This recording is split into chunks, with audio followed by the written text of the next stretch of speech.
Whether it's Caleb over at Digital Trends with his quantum fail jab or whatever you guys have been telling me about, or the endless forums of guys and gals who have Sony as their first love, I can simply say this: I do not care whose feelings I hurt about the Bravia 9 being the piece of trash that it is. It is. Now, it's funny because, you know, when you're a YouTuber with over 80,000 followers, there's this expectation for you to be a certain way that fits the PC norm to make everybody feel comfortable and not hurt feelings. I will say again, it's a product, so I wouldn't imagine that there's any feelings attached to it, but there is, to which I say if I hurt your feelings by telling the truth about a product, I do not care. I'm here to give the honest truth, nothing but that, nothing more, nothing less, and if it's perceived that I'm making the Sony look worse by example, you are more than welcome to run these same exact tests using the Disney Wonderful World of Wonder calibration disc, and again, this launched in 2012, so it should be fairly easy for pretty much anyone to access it because it's not exclusive or hidden on some black market somewhere exclusively for pro calibrators. Okay, there's a reason I use the type of stuff I do, so it's for everyday people to get involved too. Now, I will say this about the Bravia 9. If you are not comparing it to anything and it's a standalone TV, you can enjoy your experience, and there were moments where I was like, wow, this was breathtaking. One Piece had a scene where Garp was coming out with his lightning and his hockey everywhere. It was mind-blowing. It was really genuinely mind-blowing. And I was like, wow, this looks amazing.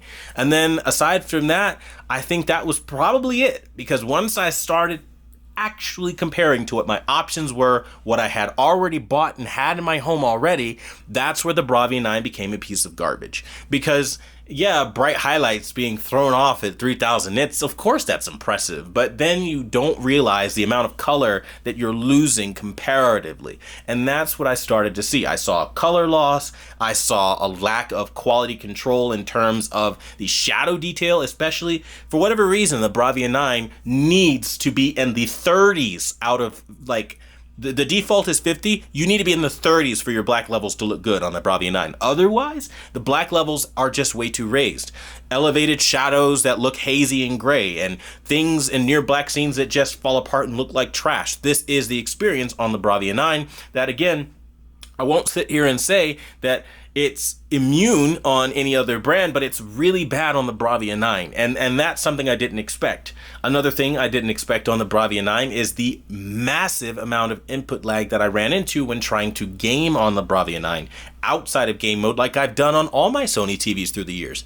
Because spoiler, between the X900E and the AAG Bravia OLED, I had a lot of love for those TVs and their experiences outside of game mode, but the Bravia 9 absolutely was just trash and unplayable outside of game mode, which makes it not versatile at all. And that, when you're again throwing 3,000 American dollars at a television of all things that depreciates literally the same year you buy it, is a bad investment. And it's okay to say you've made a bad investment if you've made one. Learn and don't do it again, I guess, if you value yourself and your money. But otherwise, you can do what we've seen from everybody else, which is damage control and point fingers at me, not realizing that they've got three more pointing back at themselves as the problem. Because the truth is, the Bravia 9 is an issue, and it happens because Sony is so used to being able to hire influencers or put retailers up to saying nice things about them that they don't have to put their best foot forward anymore. I will say the Bravia 9 has exceptional motion that looks better than even the A95L. I really wish the A95L had this motion, and then it probably could be one of the best Sony TVs ever created, even though people already give it that title. See, my standards come from being a real Sony fan, coming from the days in 2013 where they had real quantum dot TVs that actually looked good. And then, again, TVs like the 900E that were just absolute sleeping giants of the time. Sony hasn't had a sleeper hit in a long time, and they just keep getting worse. The Bravia 8 is trash, the Bravia 9 is trash, the Bravia 7 is trash, the Bravia 3 is trash. Their whole renaming structure basically failed on its ass because Sony's quality is not where it used to be, and that's being told by a guy that is shooting this video on a Sony a7 IV. That is something that, again, most people aren't taking into consideration. A Sony a7 IV will set you back in the ballpark of $24.99 plus tax. So that, again, is not cheap. And then you're talking about a Sony G Master lens. That is another 2,000 American dollars. So you can imagine I have invested quite a bit because that is not my only Sony lens. I've got Carl Zeiss back when they used to do, again, the SAL lenses for people who know A-mount lenses. It's been a history with Sony that I have been very particularly biased, if I'm being honest, when we talk about Sony and their cameras. I do not go with any other brand. I refuse to shoot Nikon, Canon, all that. I am exclusively a Sony shooter. So for those who say I hate Sony, you might want to check who you're saying that to. I own a PlayStation 5 and a litany of other products, and I have a right at this point as a paying consumer and just a consumer in general to be able to say, hey, I bought this product and it's bad. And now being a professional reviewer, saying something about some products that you like and not agree with what I say is kind of irrelevant because you can test this stuff. And again, you go and you can plug up any software you want. The color coverage is going to be very weak on the Bravia 9 comparatively to where it was last year on the A95L. You want to look at every single metric but brightness. You don't really see that much of a massive improvement over what we've had out of Sony already. And I think that's the biggest issue. It's too much of the same thing. I don't know why we don't have the XR Cognitive Extreme chip by now. This is because, again, we are accepting peanuts when we should be getting the entire meal. Like you're literally downgraded year after year from Sony, but because they slap Sony's name on it, you're buying it and you're like, oh, I bought a Sony. Look at me, do it big. Status symbols need to die, okay? I'm not in a television sale because I care about status. Status will go away. It comes and it goes. You'll find that there's always somebody that has more money than you, and there's always some new shit to buy. You need to make sure when you buy the right product, and that's where I come in. I tell you what it is, I tell you what it is not, and I do it in a very unapologetic way that doesn't really spare any feelings. And again, people can feel how they want, like I've doctored footage or done whatever, to which I will gladly tell you, at any point in time, you are welcome to test it yourself. And everything I've told you from the out-of-the-box experience to all of it will look every bit as bad.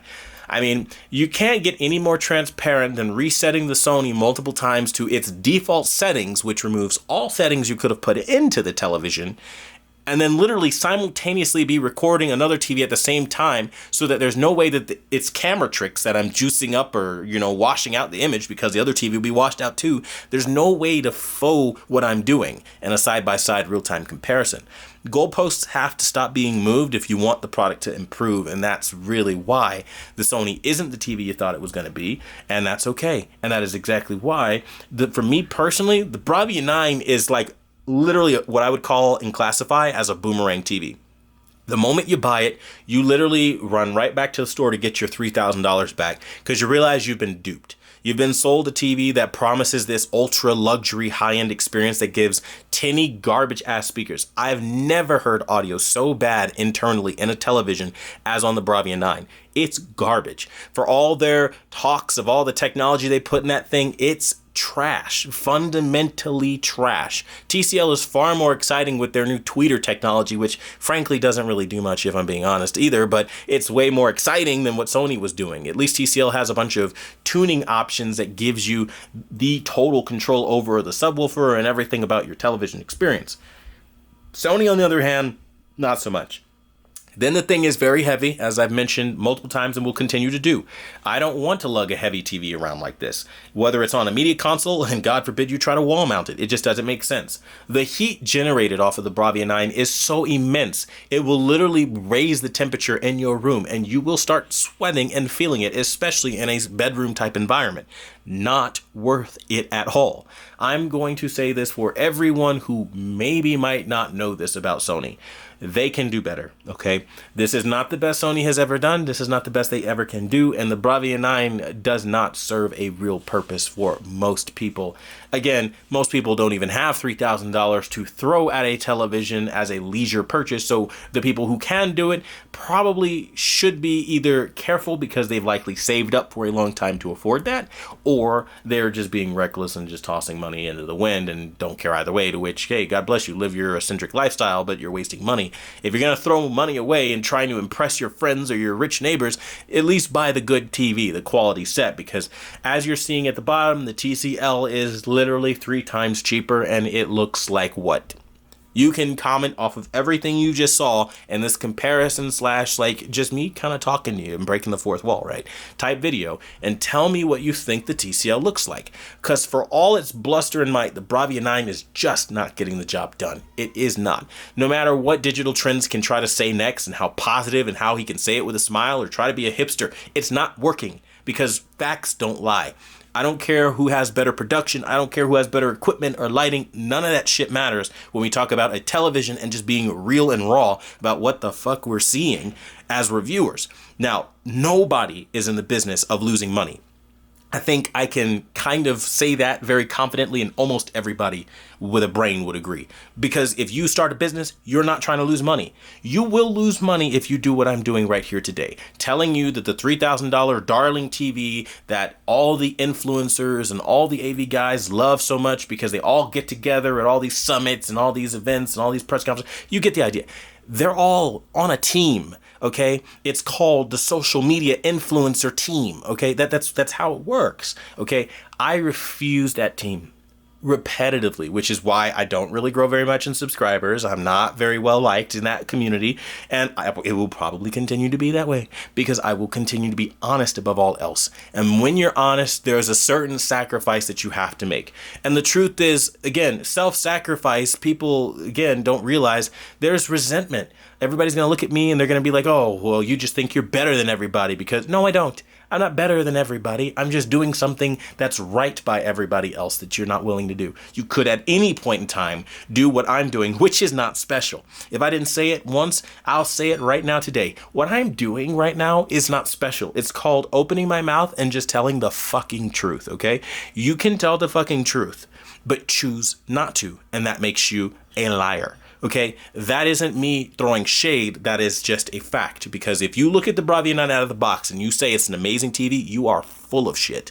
And you are leading people to buy a heavy TV that is way too damn hot for their room, that is pale and hazy as fuck, that will need a ton of work to make it look mildly better when they could buy something like the TCL beneath me right here, right today, right now, that's cheaper. And no, TCL didn't put me up to that. I don't take bribes or handouts. And if you think I do, go look what I said about TCL's TVs. You think I am bought and paid off by Samsung? Go look at what I said about their QLED lines. I have not been nice to Samsung or any brand because the truth is you get what you earn around here. And it used to work like that back in the day. Men used to be able to be men. Women used to be able to be women. And we used to be able to say things in pure, very genuine context about how we feel. I shouldn't have to fucking, need to be a child, and I can't be a grown man and stand on business and tell you, hey, this is what it is. But everybody wants to get in their feelings. Tough. I'm still going to be the man that I am. And if you don't like the man that I am, then hey, go find a man that rocks with you, or a woman, or, you know what I mean? Like, go do what makes you happy. Okay. I'm giving you the review that I think you deserve. It's an honest one. You want it, take it or leave it, that kind of deal. But the Bravia 9, I can't speak to how shit this TV has been for me. And I can't wait to get this fucking thing away from me. That being said, I want to thank you guys for watching the #1 brand in honesty. This is about as real as it gets. And until the next video, I'll see you guys later.